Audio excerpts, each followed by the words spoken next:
We are a family business spanning 6 generations. We started our farming and cider business near the Bristol area and we moved to where we are now 100 years ago. We pride ourselves in making some of the finest cider in the UK. We use over 30 different varieties of cider apples. We grow them on our farm just outside Taunton in Somerset.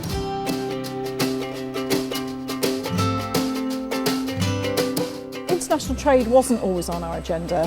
When I joined the business about 3 years ago, we were doing a small amount of export. We soon realised there's a huge demand for it. We found it's actually quite profitable business, and the advantage is you get paid in advance. What we have to offer the export market is really good quality craft ciders in 500ml bottles, 330ml bottles and in one-way kegs. So it's a nice range that we can offer, and we're finding, as with the UK, that craft cider is becoming increasingly popular worldwide.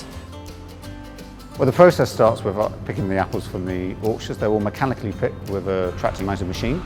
They're then brought into our apple bays in the production area, where the apples then go to a mill, they're crushed to a pulp, and they go through a press. That squeezes the juice out.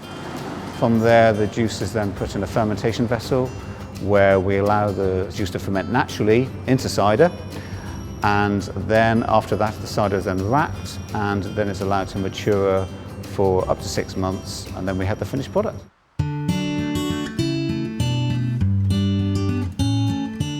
The challenges we faced initially with export were time wasters. You get a lot of export inquiries which are fairly spurious really. A lot of people think they can just import cider, so I had to get very smart at qualifying any inquiries that we got.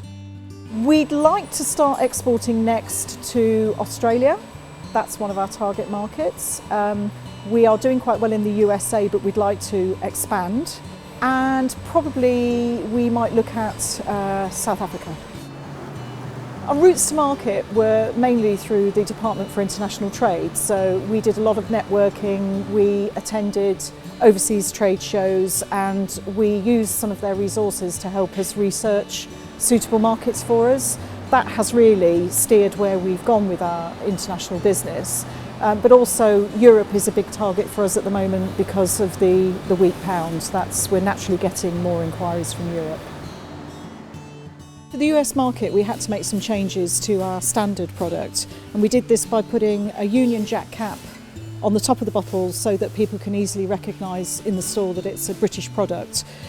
Regulations in the US also state that we have to show the volume in fluid ounces, not just in mils. And then there is also a change to the health warning on the back.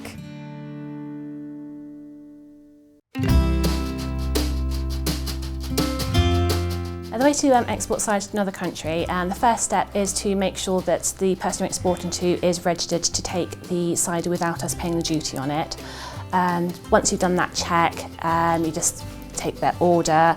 They generally arrange the haulier, so at that point you get the dispatch date, and then it runs quite smoothly from then on. When we export goods, we don't pay duty here in this country because we have a movement guarantee with the HMRC, and the duty then gets paid when the goods cross the border. When you're doing duty suspended movements abroad, you have to fill in the EMCS on a portal on the HMRC website. What you need to know beforehand is the details of the person you're sending it to, their registration number. You need all our registration details as well, and haulier movements. Once you've got all those in advance, it's a very simple form to fill in online with all those details.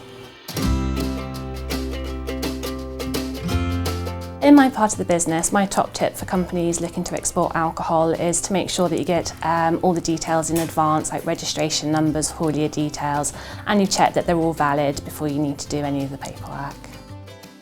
My top tip for any other companies looking to export alcohol would be to make use of the resources that are available through the Department for International Trade, research your market well, and find the right distributor in your country.